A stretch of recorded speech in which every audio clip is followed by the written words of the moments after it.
आज प्रजासत्ताक दिनाच्या दिवशीच आपण पाहू शकतो की प्रहार संघटनेचं आंदोलन होत आहे।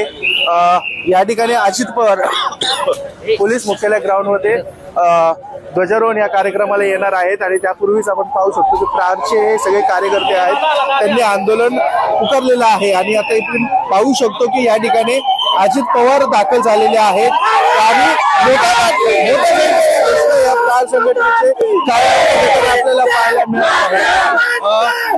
अजित पवार यांच्या विरोधात नेमकं आंदोलन का केलं जात आहे याच्या मागण्या त्यांच्याकडनं आपण जाणून घेणार आहोत। प्रहार संघटनेच्या विविध मागण्यांसाठी असतील किंवा त्यांच्या पेन्शन वाढी संदर्भात असेल, या सगळ्या मागणीसाठी आज त्यांनी आंदोलन केलेलं आहे। आपण पाहू शकतो की मोठी घोषणा देण्यात येत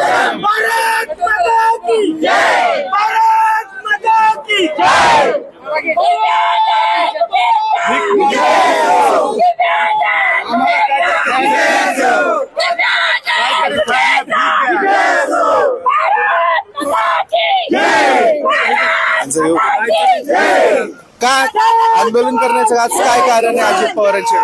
तर पाहिलं तर जाधव राज्याचे उपमुख्यमंत्री आहेत, पुण्याचे पालकमंत्री आहेत, परंतु आणि आमच्या खात्यात दादांच्या काही तिकडं जे मतदानावर दादा लाडक्या बहिणी म्हणून आले, त्या लाडक्या बहिणी योजनेमध्ये दिव्यांग विधवा महिला परित्यक्त महिला त्यांच्यापासून वंचित केले। एकीकडे म्हणतात की लाडकी बहीण, मग दिव्यांग विधवा महिला काय सावत्र बहिणींची मागणूक दिली का? त्या योजनेमध्ये दिव्यांगांना विधवा महिलांना वंचित ठेवलेलं आहे आणि आमची शासनाला मागणी आहे की सरसकट तुम्ही 1500 रुपये पेन्शन दिलेली आहे। ज्यांना 2 हात 2 डोळे 2 पाय नाहीत, यांना मात्र 6000 पेन्शनची गरज आहे। त्याचं पुनर्वसन होणार कसं?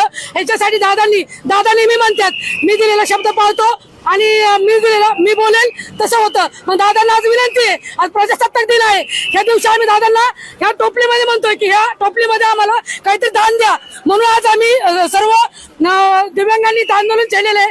प्रजासत्ताक दिन आमच्या पत्रामध्ये दादांनी काहीतरी द्यावं, दादा म्हणतात मी बोलेल तेच करतो आणि मी जर ठरवलं तर ते होणार आहे।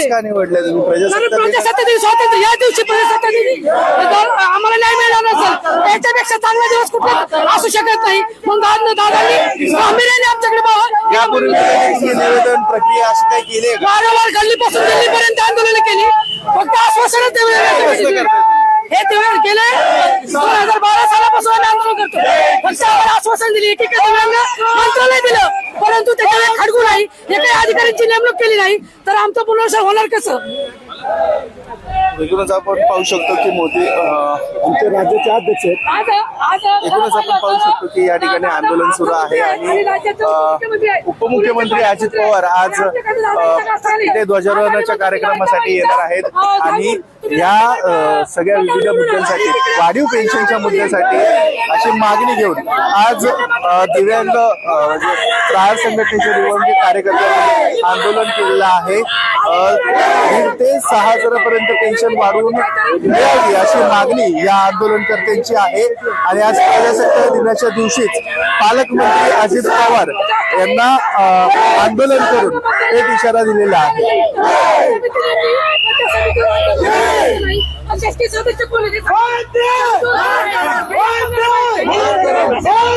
यापूर्वी तुम्ही